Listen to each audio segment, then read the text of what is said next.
hospedado a comitiva do presidente Luiz Inácio Lula da Silva, o eterno presidente do Brasil, que é assim que ele foi recebido ontem na Praça Tiradentes, em Teófilo Otoni. Antes de mais nada, bom dia, presidente Lula. O senhor recomeça a sua estrada e vai por outras desse Brasil afora, e começando por Minas Gerais, o que nos deixa bastante honrados e orgulhosos por tudo isso.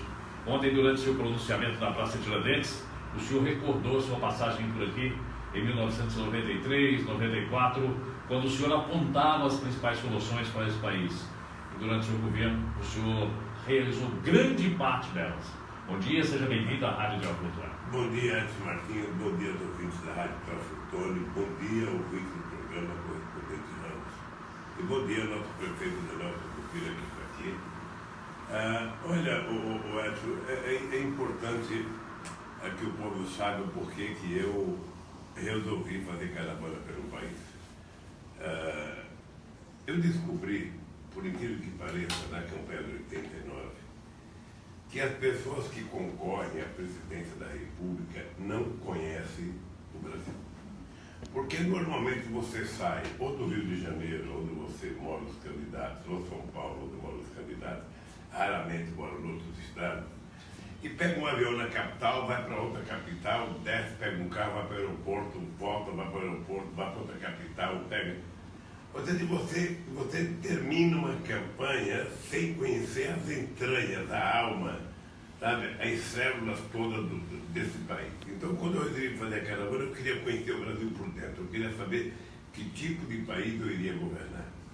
E se você acompanhar bem, eu posso até te mandar, você vai perceber que muitas das coisas que nós colocamos em práticas de 2002 para cá, foram coisas que nós falávamos na caravana. Foi um aprendizado da caravana. Luz para todos.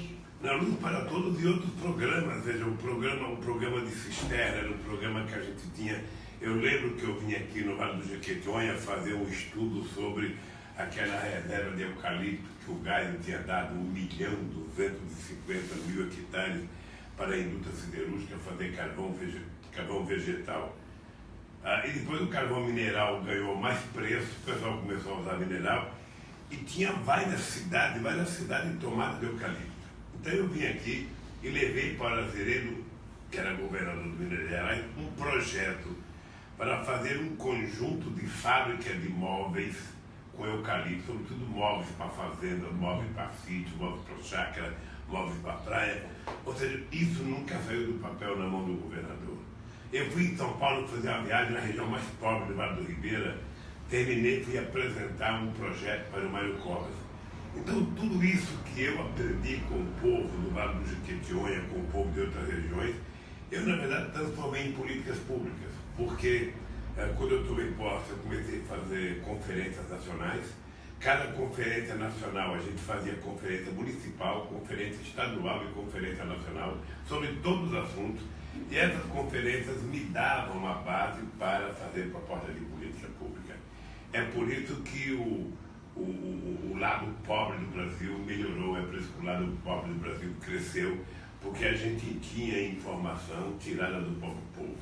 Então a caravana é um pouco isso. Eu quero voltar aqui. Você não tem noção do orgulho que eu tenho quando eu chego ali, que eu fico vendo aquele prédio da universidade, e saber que o Vale do Mucuri ganhou uma universidade, e que essa universidade vai crescer, e quando ela estiver funcionando na sua plenitude, ela vai gerar mais emprego do que qualquer fábrica, ela vai gerar visita de mestres, de doutores de outros países, ela vai pesquisadores de outros países.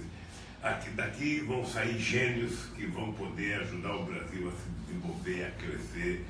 O Brasil vai, aos poucos, se transformando num exportador de conhecimento, de inteligência, e não num exportador de minério de ferro, de soja. Aqui em Teófilo Otoni a gente tinha muita mineração, nem isso tem mais agora. Eu não vi ninguém falar de mineração em 2 dias que eu estou aqui, então significa que a mineração perdeu muita força aqui, e nos anos 80 era uma coisa muito forte aqui. Então, Edson, eu quero te agradecer a oportunidade de permitir que eu possa falar com a dona de casa, com o trabalhador, com o estudante, com as pessoas que estão nesse momento te ouvindo. Ou seja, alguém está tomando café te ouvindo, alguém está arrumando a casa ouvindo, alguém está fazendo algum trabalho, alguém está no carro. Claro. Ao invés de falar mal de mim, é melhor ele me ouvir. Quem sabe depois ele fala bem de mim. Presidente, sua amiga, a ex-prefeita de Teófilo Otoni, Maria José Hawaisen, sempre corrige quem chama o Jequitinhonha e o Mucuri de Vale da Miséria, Vale da Pobreza. Ela ensina, o certo é dizer que os vales são empobrecidos. A riqueza desses vales está comprometida. Até que ponto, nesse momento, em que o Brasil está vivendo, presidente? Olha, eu acho que é plenamente possível recuperar tanto o Vale do Mucuri quanto o Vale do Jequitinhonha, o Vale do Rio Doce. Essas regiões são regiões importantes do ponto de vista do desenvolvimento econômico. Eu lembro que quando eu era candidato em 2003, você tinha habitualmente você viu um político falar o seguinte: a metade sul do Rio Grande do Sul acabou, a metade sul do Rio Grande do Sul, sabe, lá para a região de Pelotas. Ora, o que nós fizemos? Nós fomos a Rio Grande, fizemos uma indústria naval, começamos a produzir sondas, a produzir navio, e a metade sul se desenvolveu.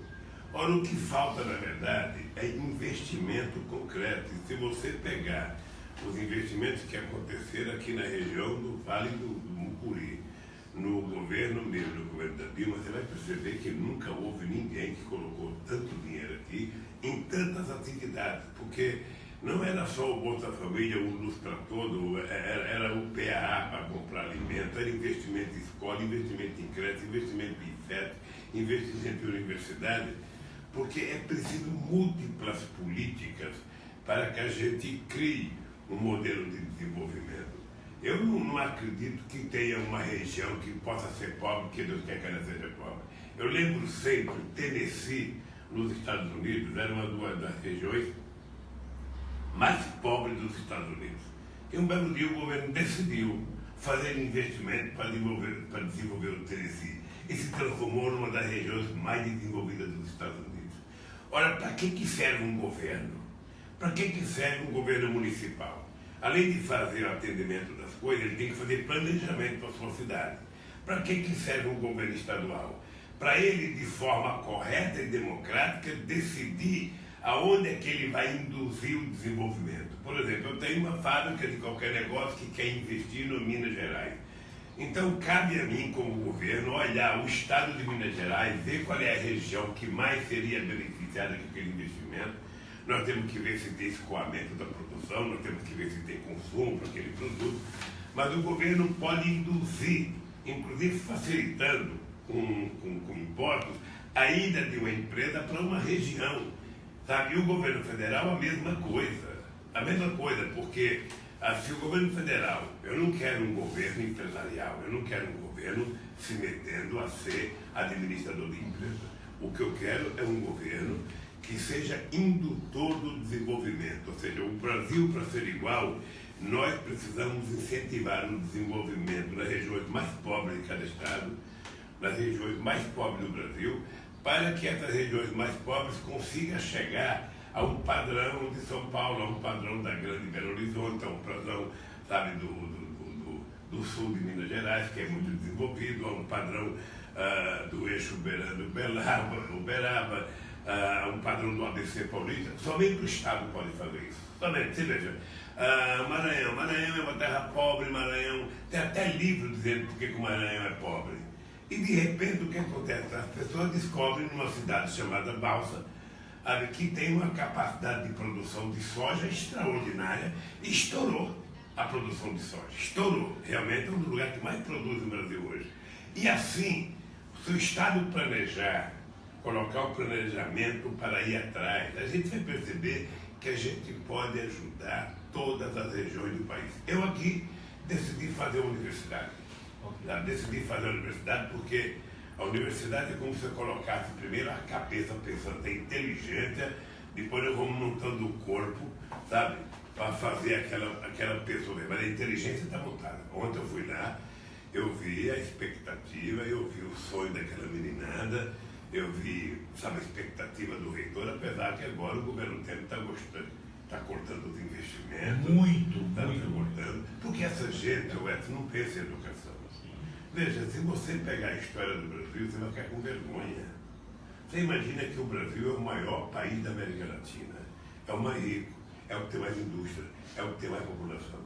E é o último país da América do Sul a ter tido uma universidade. O Paraguai teve antes de nós, a Bolívia teve antes de nós, o Uruguai teve antes de nós, a Argentina teve antes de nós, a República Dominicana teve antes de nós. O Brasil só veio fazer a sua primeira em 1920, 420 anos depois de descoberto. A República Dominicana tinha 40 anos depois de descoberta a universidade. O Peru, em 1550, já tinha. Significa que a elite de Teófilo Otoni, a elite de Belo Horizonte, a elite de São Paulo, a elite de Pernambuco, não levava a sério a questão de filho de gente trabalhadora estudar, e muito menos filho de gente pobre, e muito menos filho de gente negra. Tá? Aí sim é que não podia estudar. Então, uma coisa que me deixa alegre é chegar no banco hoje, um gerente negro, começar a ver médico negro, dentista negro. Sabe, as pessoas estão ganhando espaço na sociedade que nunca tiveram. E é isso que eu acho que é a revolução que foi feita nesse país. Fazer com que os de baixo subam o degrau. Quando eles subiram o degrau, os que estão no segundo degrau vão subir também mais um degrau. E assim a gente vai fazendo com que a senzala, sabe, vá terminando e a casa grande vai crescendo com a gente. É isso. Presidente, ainda com relação ao Vale do Jequitinhonha, principalmente, eu quero deixar uma pergunta para o senhor, que é com relação às riquezas do Vale do Jequitinhonha. As pessoas conhecem o Vale como o Vale da Miséria e o Vale da Pobreza, porque nós discordamos para que isso realmente não aconteça dessa interpretação maluca, porque o Vale do Jequitinhonha é realmente um dos vales mais ricos do Brasil. Haja vista a grande jazida de granito que nós possuímos aqui nessa região, pouco exploradas. Tirada daqui, industrializada em outras regiões do país. E há uma outra pergunta ligada a esta. O senhor conseguiu tirar o Brasil da linha da pobreza. E esse meu Brasil, este nosso Brasil, está voltando agora com força total, através das pesquisas, nós tomamos conhecimento que a linha da miséria, a linha da pobreza volta a ser o grande temor das populações. Você veja, esse é o papel do Estado a que eu me refiro.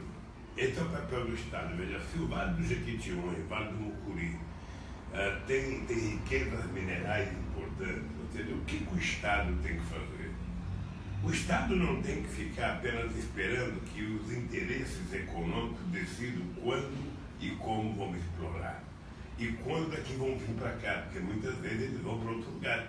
Eu lembro que eu era presidente e o Espírito Santo queria fazer um investimento muito grande em salineiras. Né? O que ia acontecer? Ia acabar com milhares de empregos no Rio Grande do Norte. Ora, se o Espírito Santo tem outras possibilidades, não precisa do sal para gerar desenvolvimento e emprego, por que competir com o Estado que depende muito daquilo? Então, esse é o papel do Estado. Vamos pegar o Vale do Jequitinhonha. Eu acho que a coisa mais rica que o Vale tem é a cultura do povo. Olha, eu conheço muita gente no mundo, mas pense num povo inteligente do ponto de vista cultural. Ali, cada um é artista, cada um produz uma coisa, cada um faz uma coisa, cada um canta, cada um faz teatro, cada um faz artesanato.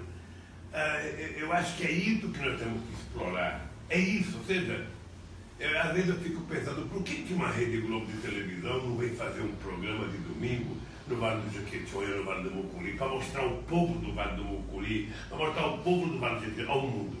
Por que o povo daqui tem que ver o que ela quer que veja lá no Rio de Janeiro? Aquelas bailarinas rebolando, por que não mostra as meninas daqui do Vale do Jequitinhonha fazendo teatro, dançando?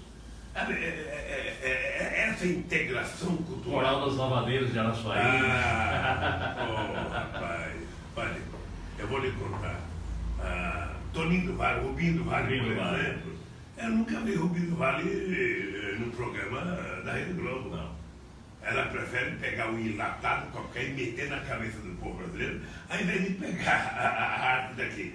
Deixa eu te contar uma história que é motivo de orgulho para mim. Eu vi muito João Vale, fui muito a Itinga, fui muito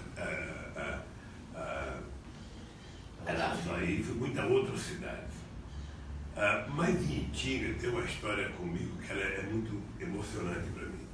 Eu atravessava o Rio Jequitinhonha num parceiro, um cara sozinho, com aquela bacia, aquela balsa pequena, com um bambu, uma taquara, que ele encostava a taquara no peito para empurrar, e o peito dele ficou um calombo, cresceu uma bola, cresceu um calo aqui no peito do cara. E eu, uma vez, conversando com ele, eu falei, se eu for eleito presidente da República, eu vou fazer uma ponte. Rapaz, não é que eu ganho. Aí eu peguei o avião da presidência, coloquei todos os ministros e visitei os lugares que eu considerava os mais necessitados do Brasil. Fui ao Piauí, fui a Pernambuco, fui a Bahia, fui ao Maranhão e vim a Vale do Jequitinhonha e fui a Itinga. Cheguei em Itinga, assumi o compromisso de fazer a ponte. Estava o Roger Aielli, em nome da Vale, e estava o companheiro da Uzi Minas, o Rinaldo. O Rinaldo da Uzi Minas estava aí. Cheguei nos dois, dei um microfone para eles e pedi para eles assumirem o compromisso de fazer a ponte sobre o Rio Jequitinhonha. E um ano depois eu vim inaugurar a ponte, meu cara. Aí o pessoal até colocou a ponte Luiz Inácio. Eu falei, gente, não coloca nome na ponte de gente viva. Vamos procurar um herói nosso aí, um balseiro, um pescador, alguém importante, né? E depois eu vou lá. Eu agora vou lá visitar a ponte e vou tentar achar o balseiro. Aquele mesmo que te transformou. Vou tentar achar se ele está vivo, ver se der emprego para ele, porque o coitado não podia perder o emprego por causa da ponte. Então, quando um presidente, um governador viaja, sabe, um país, viaja ao Brasil, ele vai conhecendo coisas que não chegam aos ouvidos dele quando ele fica dentro do palácio. Você sabe que os puxa-sacos só levam aquilo que interessa. Puxa-saco não está afim de falar de notícia ruim. Puxa-saco às vezes mente, às vezes diz está acontecendo e não está acontecendo. Então, eu penso que esses vales, é o que eu digo da seca no Nordeste. Muita gente falava assim, porque é preciso acabar com a seca. Se não acaba com a seca, o Canadá não acaba com a neve. O Canadá convive com a neve. Olha, a seca, você não acaba com ela. A seca, ela é, sabe, uma coisa da natureza. Né? A fome causada pela seca é que é a responsabilidade cretina do homem. Né? Então, o homem pode acabar com a seca. Você pode estabelecer. Por que nós fizemos a transposição do Rio São Francisco? Custou caro. Essa obra, quando estiver pronta, vai custar 9 bilhões. Mas vai levar água para 12 milhões de nordestinos. Sabe quanto o Temer está gastando em 2 votações da Câmara para não perder o mandato? Sabe quanto que ele está gastando? 14 bilhões na primeira votação e 12 bilhões na segunda votação. São, 26. Em 2 votações, são 26 milhões para continuar no poder um presidente que ninguém quer. É só ele. Que não elegeu. Só ele, que não é eleito. Então, é essa coisa, dizer que não tem dinheiro para educação, dizer que não tem dinheiro para a saúde, fazer uma PEC limitando o gasto. Por que não limita o gasto de comprar deputado? Lula, o senhor não acredita que foi daí que nasceu esse ódio pelo governo popular do PT, pelos governos populares, municipais, estadual e estaduais e principalmente o governo do PT que o senhor fez pelo país? Olha, eu tenho uma ideia, não tenho assim uma tese já acabada, porque tanto ódio contra o PT. Veja, se o PT ganha as eleições, mas primeiro eles não acreditavam que eu ganhasse em 2002, eu ganhei. Depois eles não acreditavam que eu fosse reeleito, eu fui reeleito. Depois eles não acreditavam que eu elegesse a Dilma, eu fui eleita. Depois eles não acreditavam na reeleição da Dilma, ela se reelegeu. Olha, quando a Dilma se reelegeu, eles começaram a entrar em pânico. Por quê? Porque eles sabiam que eu votaria depois. Então o medo deles era que o Lula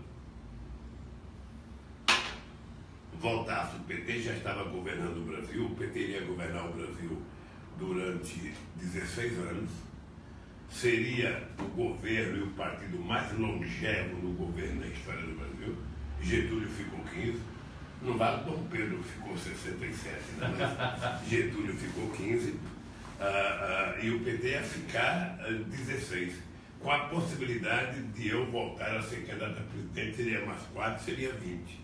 E sempre com a possibilidade de se reeleger, seria 24. Aí eles entraram em pânico e fizeram essa guerra cretina, maldosa, mentirosa, safada contra Dilma.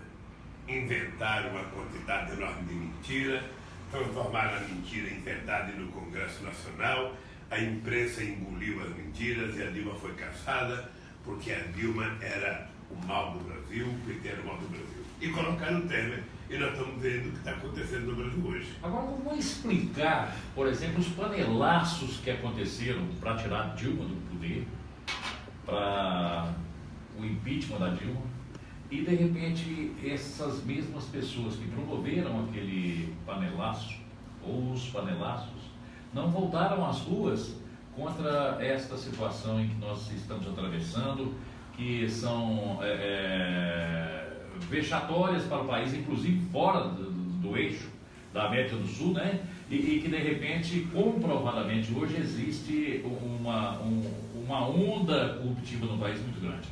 Olha, tem muita gente envergonhada. Eu não gosto de brigar com o povo, não, porque o povo tem comportamentos diferenciados a depender do momento histórico, né? Muita gente... Veja, a sociedade brasileira, ela sempre foi dividida entre os partidos políticos. Toda vez que eu ganhei as eleições no Brasil, toda vez, o primeiro turno você ganha com 51, 52, e você vai, ou melhor, você ganha com 49 a 48, 49 a 47, é uma divisão no país. Aí quando vai para o segundo turno, você faz os rearranjos políticos e você ganha. Então sempre existe metade da sociedade que é contra você, que é contra mim, que é contra... Nem todo mundo torce para o Cruzeiro, nem todo mundo torce para o Atlético, correto? Tem até um pouquinho que torce para o América. Mas o fato concreto é que as pessoas eram civilizadas. As pessoas sabiam que tinha um jogo democrático, que você ia para as eleições, disputava, quem perdesse ficava, como o Brizola dizia, lambendo as feridas, e quem ganhava ia tomar posse. Foi assim, eu perdi 3 eleições para presidente da República. O que aconteceu nessas eleições, Edson, é que o Aécio plantou ódio. O Aécio plantou ódio, e ele está colhendo agora os frutos do ódio que ele plantou. Ele criou um clima de ódio na sociedade, um clima de disputa, um clima de denúncia. Eu nunca vi tanta violência contra Dilma.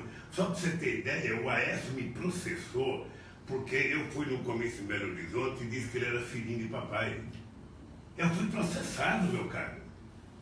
Parece que ele agora retirou o processo. Então esse ódio está vingando na sociedade agora. O que eu acho que a gente tem que fazer? Olha, quem ganhar uma eleição para presidente vai precisar de todos os brasileiros. E ele não vai governar para uma parte, ele vai governar para os 208 milhões de brasileiros. E quando você ganha, você não tem que procurar saber quem votou em você e quem votou contra você. Você ganhou, foi reconhecida a vitória, você vai governar para todo mundo. Você vai governar para o dono do Banco Itaú e vai governar para a faxineira do Banco Itaú. Você vai governar para o trabalhador sem terra e vai governar para o grande empresário. O que você tem que fazer é definir qual é o lado que você vai priorizar. Qual é o lado? Ou seja, você governa para quem? Na tua casa, você tem filhos, Edson? Tenho. Tem filhos? 2. Você tem 2, ou seja, quando tem um fragilizado, é para aquele mais fragilizado que você dá mais atenção, que a tua mulher dá mais atenção.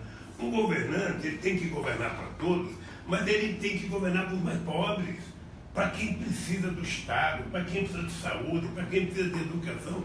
É para esse que o Estado tem que governar. É para eles que o Estado tem que fazer carinho. O rico, na verdade, não precisa do Estado.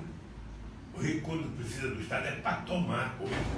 Eu digo sempre o seguinte, quando você empresta 1 bilhão para o dono da Vale, aquele 1 bilhão primeiro vai pôr uma conta bancária, vai ficar um tempo lá, depois vai fazer uma empresa que vai gerar alguns empregos, depois, quando estiver pronta, vai gerar poucos empregos, mas vai gerar desenvolvimento. Quando você pega esse 1 bilhão e você empresta para 1 milhão de pessoas e cada um pega um pouquinho, aquilo vai virar uma enxurrada de dinheiro no mercado.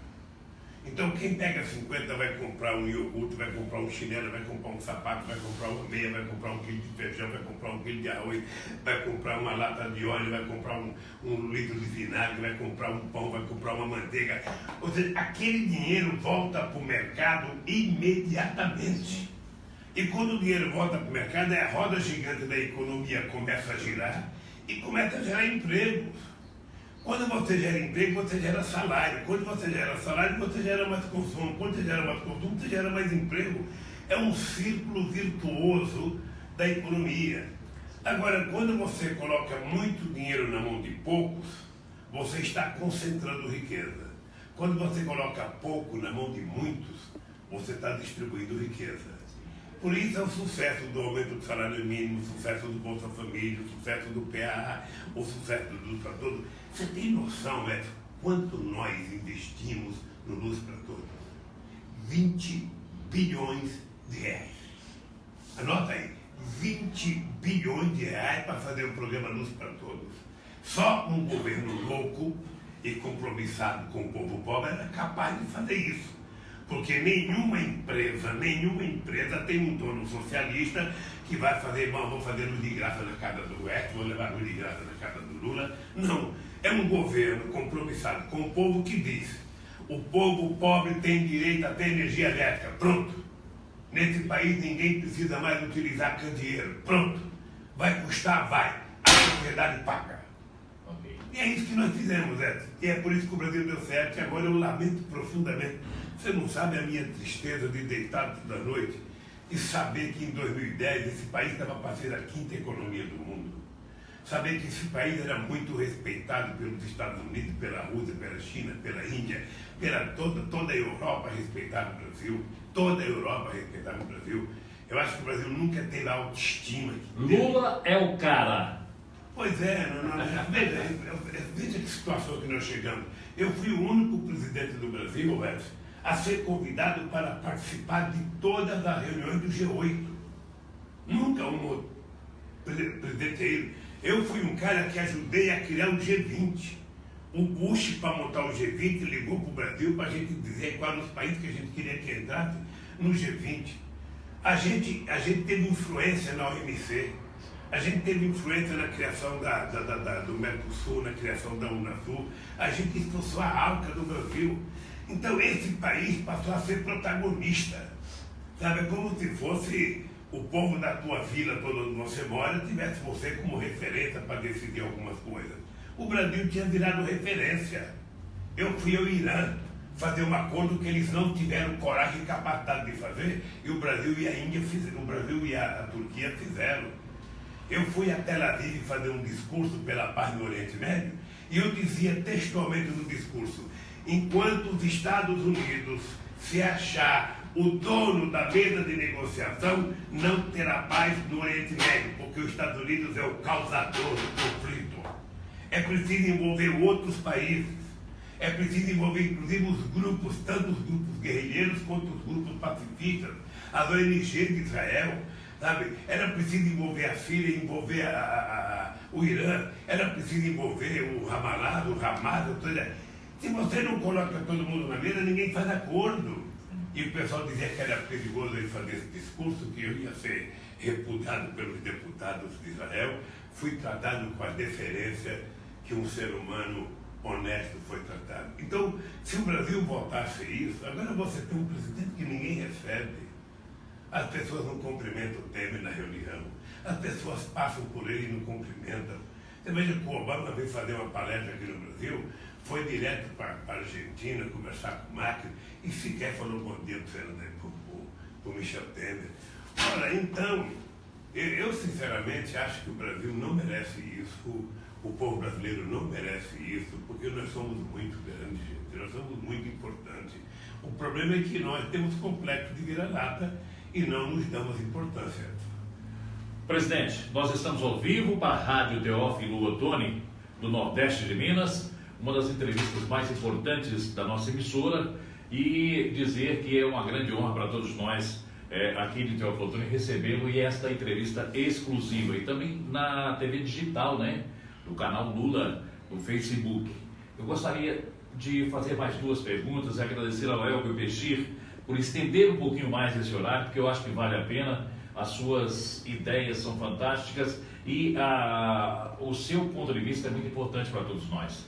Eu gostaria que o senhor falasse conosco com relação à visão que o Supremo Tribunal Federal teve com relação a Dilma Rousseff, a posição do Michel Temer com essas compras de votos de deputados para se manter no poder, que não deixa de ser uma propinagem aberta, e sendo que Dilma, nada disso ficou comprovado, apenas um lance natural de governo que outros governantes, inclusive o governo do Fernando Henrique também cometeu, e houve aquela avalanche em cima dela. Como é que o senhor viu tudo isso e como é que o senhor vê principalmente a apatia do Supremo Tribunal Federal nesse momento? Olha, nós temos um problema hoje, Roberto, que é o compromisso político, o comprometimento político das instituições. A Suprema Corte, na verdade, ela deveria funcionar como garante da Constituição. E, portanto, ela não deveria ter posições políticas. Aliás, na minha opinião, ninguém deveria precisar ficar sabendo do voto de um ministro da Suprema Corte. Na minha opinião, um ministro da Suprema Corte não deveria ficar dando declaração de como vai votar um mês antes de ter a votação. Porque eu acho que é tão poderosa a Suprema Corte, ela é tão necessária ao país, que um ministro da Suprema Corte ele só deve falar com base nos autos do processo. E nada mais do que isso.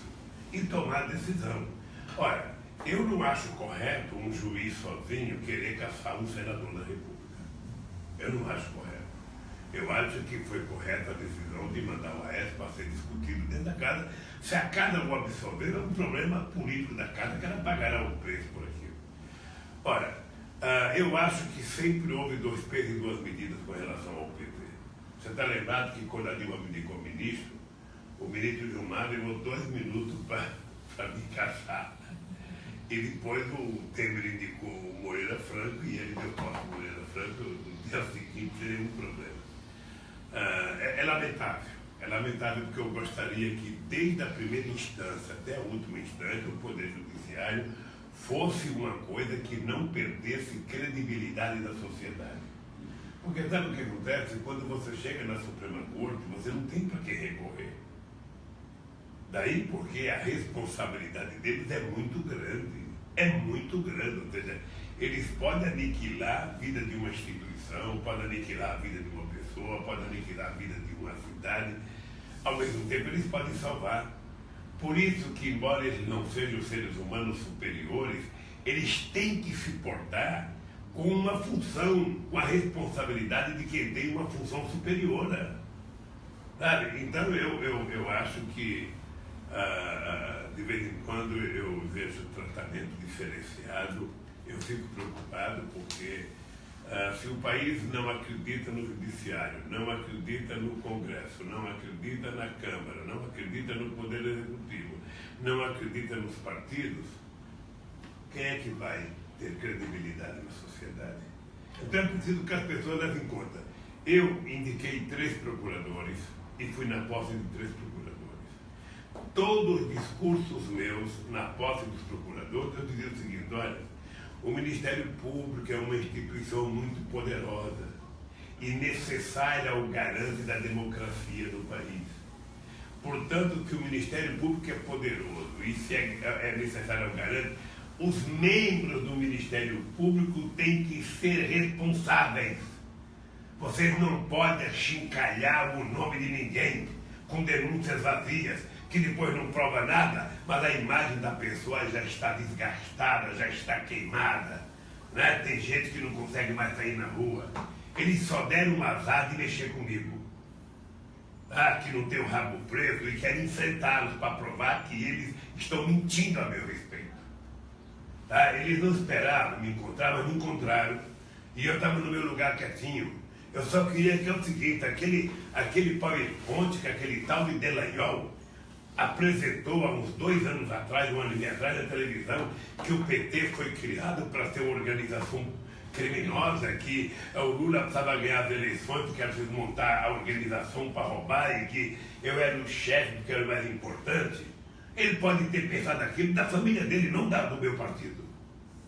O meu partido, sabe, foi formado por gente trabalhador, por garimpeiro de Teófilo Otoni, por trabalhador rural de Teófilo Otoni, por empregada doméstica de Teófilo Otoni, sabe, de Araçuaí, sabe, de gente pobre desse país que virou PT. Como é que vem um procurador dizer uma insensatez dessa, uma blasfêmia dessa, e fica dando entrevista e fica vendendo informações para a imprensa? Então tem um pacto entre o Ministério Público, a Polícia Federal, o juiz e a imprensa.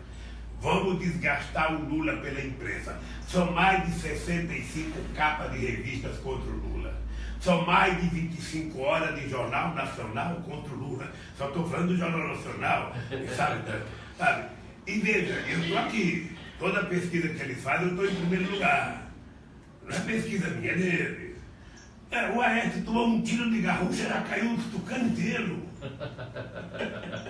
Tucano já tinha voo curto. Um tirinho de garrucha 22, acabou todo mundo. Sabe, quem tiver o rabo preso, que pague. Eu tenho dito o seguinte, olha, nesse país só não será incomodado quem for honesto. Eles foram na minha casa, invadiram a minha casa, revistaram a minha casa, tiraram tampa de fogão, abriram televisão, levantaram o colchão da minha casa, todo mundo com máquina fotográfica no peito. Não encontraram nada, mas não tiveram coragem de ir para a televisão pedir desculpa. Então eu quero que eles peçam desculpa. Meu problema não é nem ser absolvido. Eu quero que eles peçam desculpa pelos que eles fizeram comigo. Eu passei a minha vida inteira, meu caro, construindo o que nós construímos. Eu passei a vida inteira me preparando para mostrar que era possível recuperar esse país. E graças a Deus transformei o Brasil num país que era motivo de orgulho, motivo de exemplo, motivo de inveja de outros países. Foi o melhor momento de consumo, a sociedade ficava feliz, ficava alegre, todo mundo andava de avião, todo mundo ia para shopping, todo mundo, sabe, renovou o guarda-roupa, todas as crianças tinham mais brinquedos, as escolas melhoraram. Eles querem acabar com isso, não do quê? Então é o seguinte, meu caro, eu vou enfrentá-los. Em nome da democracia, em nome da decência, em nome das pessoas honestas desse país, eu vou enfrentá-los e vamos ver o que vai dar.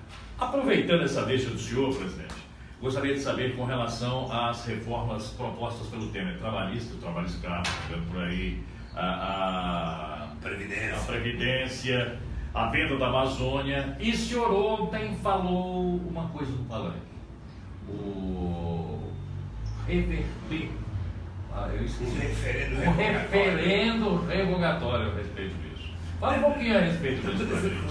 Primeiro, o Temer não está fazendo reforma. Sim. Ele está fazendo demolição.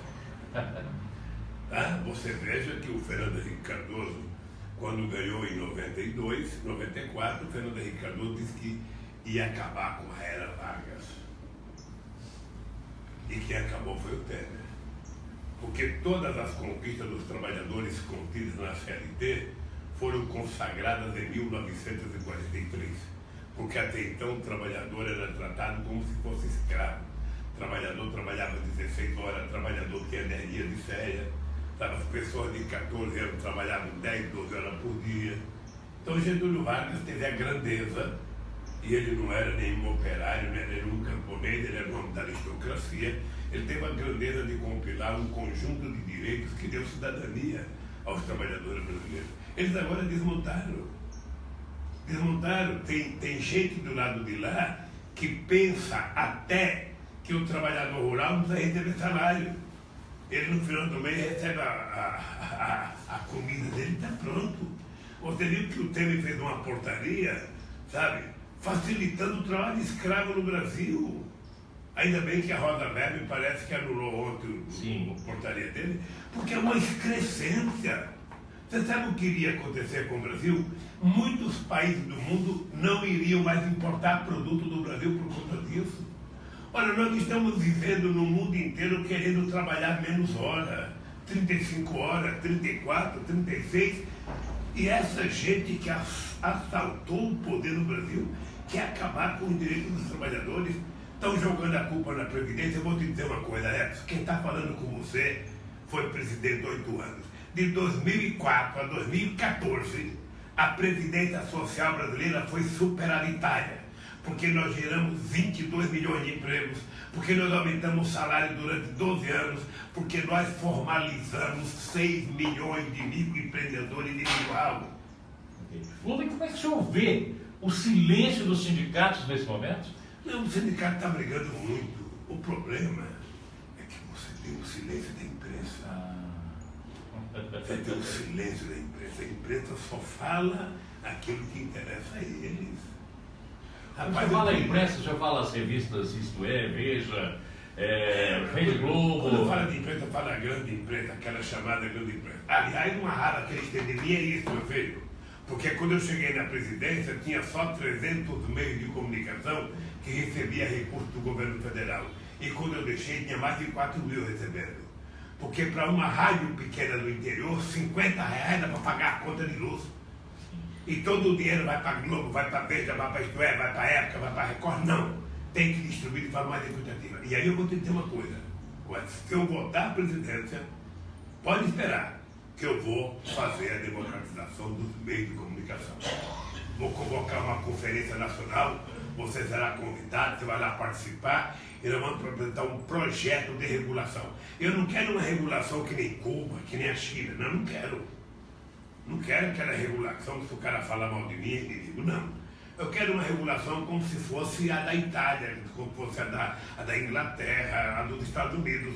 É o seguinte, o dono do jornal, ele tem o direito de ter posição política, ele pode escrever um editorial contra A ou contra B.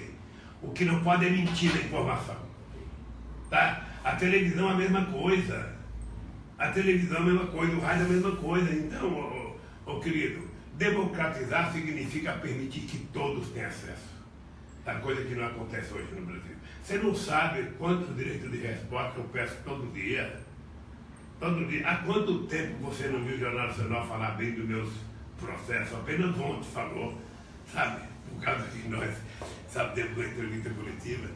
Então eu sou um cara, um dia você vai ter 72 anos. Eu, aos 72 anos, não tenho mais espaço para acumular ódio e raiva no meu coração. Não tem, porque quando você acumula raiva e ódio, você sofre, você fica com azia, você fica com mal-estar. Eu quero estar bem com a vida. Vai continuar Lulinha, paz e amor? Lulinha, paz e amor sempre. Agora eu vou ser mais duro com alguns, sabe, que mentem para esse país. Ok. Quero agradecer, antes de mais nada, porque nosso tempo está esgotando, e quero fazer uma pergunta rapidinha aqui, eu também sou Cupira, porque afinal de contas é um privilégio receber o Lula por aqui, né, Daniel? Você que ainda era menino quando esse homem já cruzava essas fronteiras de Minas Gerais. Com certeza. Bom dia, Edson Martins, bom dia, meu querido presidente Lula, bom dia, população de Teoflotone que nos ouve. Chega aqui já as mensagens do recorde de audiência do programa Correspondente Ramos nesse momento. Então fica o nosso agradecimento ao Evandro Clichy, ao nosso querido Elton Clichy, que cedeu espaço, e todas as pessoas que nos acompanham também pelas redes sociais. Para nós, receber o presidente que mais fez pelo Vale do Mucuri, que mais fez por nossa cidade de Teoflotone e que transformou os rumos do Brasil, é uma grande alegria. E foi assim que o nosso presidente Lula foi recebido na Praça Tiradentes. As pessoas que aqui vieram, as comitivas que aqui vieram, saíram daqui com um sentimento único, que o Brasil tem chance e tem jeito de recuperar o tempo que está sendo perdido. Portanto, obrigado, presidente Lula, pela visita. Querido Edson Martins, parabéns à Rádio Teoflotone por essa cobertura fantástica. Muito obrigado. Mais uma vez, presidente, foi uma honra falar com o senhor durante esse tempo e saber que nós não podemos deixar que a esperança morra, que ela tem que seguir firme e ser aí o norte da nossa vida. Ué, sem esperança, a sociedade e a humanidade não vai para frente. Você não pode acordar com raiva e dormir com raiva. Você não pode acordar descrente e dormir descrente. Você tem que todo dia levantar, primeiro agradecendo a Deus de ter acordado, de estar vivo. Tá? Toda noite, na hora de deitar, você tem que agradecer a Deus de poder estar deitado, ter passado o dia vivo. E você tem que acreditar que o melhorar que você quer depende de você também. Não existe ninguém para fazer as coisas por mim, eu tenho que saber qual é a minha parte. Eu fico brincando com o povo. Olha, Deus nos deu inteligência. Deus nos deu braço para trabalhar, nos deu perna para dar, nos deu orelha para ouvir, nos deu boca para comer e para falar. Porra, Deus está esperando que a gente faça alguma coisa por nós mesmos. Sabe, vamos acabar de esperar que as coisas aconteçam. O que eu fiz hoje? Todo dia quando você for dormir, você tem que pensar o seguinte: o que eu fiz hoje por mim mesmo? Faça um balanço, como se fosse um diário. Todo dia, pergunto para o travesseiro: o que eu fiz hoje para melhorar? O que eu fiz para minha família? Eu estava alegre, eu estava triste, eu ofendi alguém, eu xinguei alguém. Levante de manhã, fale bom dia para o seu vizinho, fale boa tarde, sabe? Vamos, senão não vale a pena viver. Eu não pode ter uma vida mais como se fosse uma coisa azeda, aquela pessoa azeda que, sabe, se colocar na água, dá um suco de limão. É preciso tornar a vida mais bela, a vida mais alegre, a vida mais, sabe, mais apaixonante. E é isso que eu posso pregar para a sociedade brasileira. Esse país pode ser muito melhor. Muito obrigado.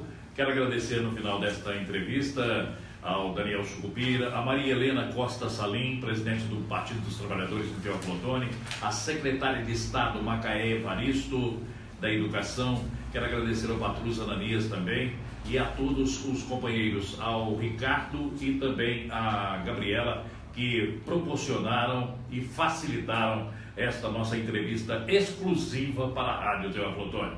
Tenham todos um bom dia, direto do Hotel Real em Teófilo Otoni para o correspondente Ramos. Falou Edson Martins, o repórter.